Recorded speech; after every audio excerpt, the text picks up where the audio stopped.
ก็ขอสวัสดี FC บ่าวสิงค้านสุขุมสุขคนเนาะมื้อนี้ก็สิพามาตามเลขเด็ดเพื่อนบ้านของพอเดือนเนาะ FC เฮามาตามด้วยกันของวันศุกร์วันที่3มื้อนี้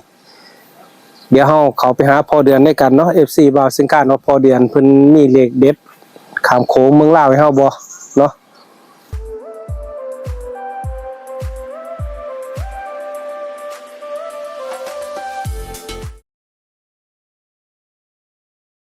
ครับผมสวัสดีครับพอเดือนเนาะ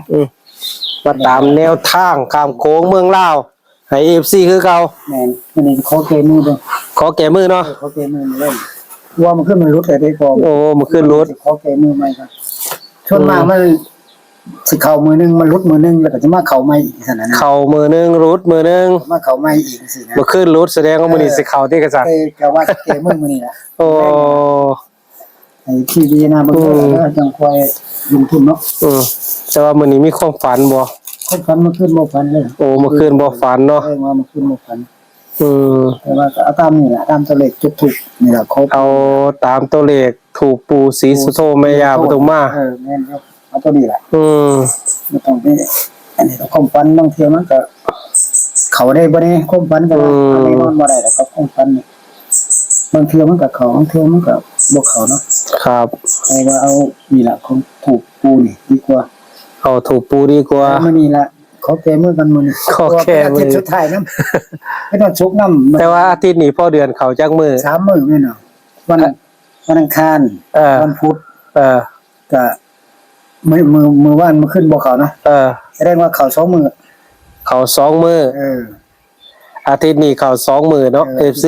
เนาะก็รุดไป2รุด2เข้า2นี่มื้อนี้เป็นมื้อแรงพอเดือนว่าขอแก้มือเป็นรอบสุดท้ายของวันศุกร์พอดีเนาะรอบสุดท้ายพอดี FC เบิ่งว่าตามสังเกตบางเทื่อมันก็รุดมื้อนึงก็ไปเข้ามื้อนึงสินะรุดมื้อโอ้เว้นมื้อแม่นบางเทื่อมันสิต่อเนื่องรุดมื้อนึงเข้ามื้อนึงก็เลยว่าอยากแสดงว่าบ่คืนรุดแต่พอมื้อนี้ต้องเข้าที่กษัตริย์เนาะก็มื้อนี้ก็ว่าจังได๋ก็ขอแก้มือซะมื้อเนาะก่อนเป็นอาทิตย์สุดท้ายนะมื้อสุดท้ายนะแม่นอาทิตย์นี้เนาะครับค่อยไปลุ้นอาทิตย์ต่อไปอีกค่อยลุ้นวันจันทร์ต่อแต่มื้อนี้ก็ว่าขอเข้าคือเก่าแล้วก็มื้อนี้เข้าทุนขึ้นก่อนพอได้ทุนขึ้นเนาะ FC พี่น้องเพิ่นก็อาจสิหมดไปนำหลายบาทหลายสตางค์เลยอยากเพิ่นขอทุนขึ้นแล้วมื้อนี้พยายามซื้อแต่ว่าก็อย่าลงทุนหลายเด้อล่ะเผื่อมันพลาดมาครับก็บ่สามารถฮู้ได้เนาะครับบางทีมันก็เข้าได้หรือบ่เข้าก็อย่าว่ากันมันทุกอย่างต้องพิจารณาทุกอย่างต้องพิจารณาเนาะทุกอย่างต้องพิจารณาเบิ่งดีซะก่อนว่าสิเป็นไปได้ซำใดตัวใดมันน่าจะมาหรือจังได๋ก็ขอพิจารณาเอาเลือกเอาคัดเอาเนาะว่าง่ายครับผมแต่ว่าก็อยากแก้ FC ได้ทุกรอบทุกมื้อแต่มันเป็นไปบ่ได้ก็ต้องยอมรับตามความเป็นจริงล่ะในเมื่อเฮาก็บ่ฮู้ได้ว่ามันสิออกตัวใดเลขที่ได้มาคือพอเดือนขอนำปู่ศรีสุโธแม่ย่าปทุมมาเนาะภาวนาขอเพิ่น FC บ่เข้ามื้อนี้วันศุกร์นี้อาทิตย์หน้าสิเปลี่ยนใหม่สิบ่เอานี่ล่ะสิไปเอาหม่องใหม่ล่ะโอ้อาทิตย์หน้าสิไปเอาหม่องใหม่ถ้ามื้อแรกบ่เข้านะโอ้คือสิขอพักก่อนนี่ก่อนขอฟังก่อนทางใหม่ก่อนทางที่ใหม่ที่ใหม่เพื่อให้แนวทาง FC เนาะเพื่อฝาก FC เพื่อมีโชคมีลาภแต่ว่าก็รอลุ้นเบิ่งก่อนมื้อแรกนี่ FC เพิ่นก็ทักมาอยู่เพิ่นว่าเพิ่นก็ได้5 บาทเพิ่นว่าก็ธรรมดาก็มันก็ได้ส่ำนั้นล่ะคนบ่ได้ซื้อหลายดอกเลยจังซี่เลยแล้วไปเล่นพอ100 200มีไปเล่นเนาะ10 บาทนี่ถือว่าหลายแล้วเด้สูงสุดแล้วทุกอย่างเป็นแค่เพียงแนวทางใน FC เนาะเขาได้เนาะบ่ได้เฮาก็สู้นำกันเบิ่งนำกันไปทุกอย่างเป็นแค่เพียงแนวทางเท่านั้นเด้อมักจึงเอาเพราะเดือนเลขตัวเลขในใจนี่มักตัวใดหลายกว่าหมู่ไม่มีบ่ไม่นี่ที่ว่ามักในใจนี่คือมัก86กับ70 86กับ70กับ81คั่นนั่นล่ะ3เดียวนี่หมดเลย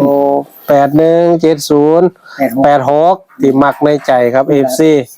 ที่พอเดือนมักแห้งก็หมู่บ่ได้วงกลมให้ดอก มื้อนี้เพิ่นบ่ได้วงกลมให้เด้ ใน FC ที่ผมมักก็มี8170 FC เบิ่งเอา FC ให้ FC เบิ่งแน่ ที่เบิ่งแน่นี่ละ แคปหน้าจอไว้เด้อบางเทื่อมันไกลเนี่ยบ่เห็นได้บ่มีคนตาย แม่น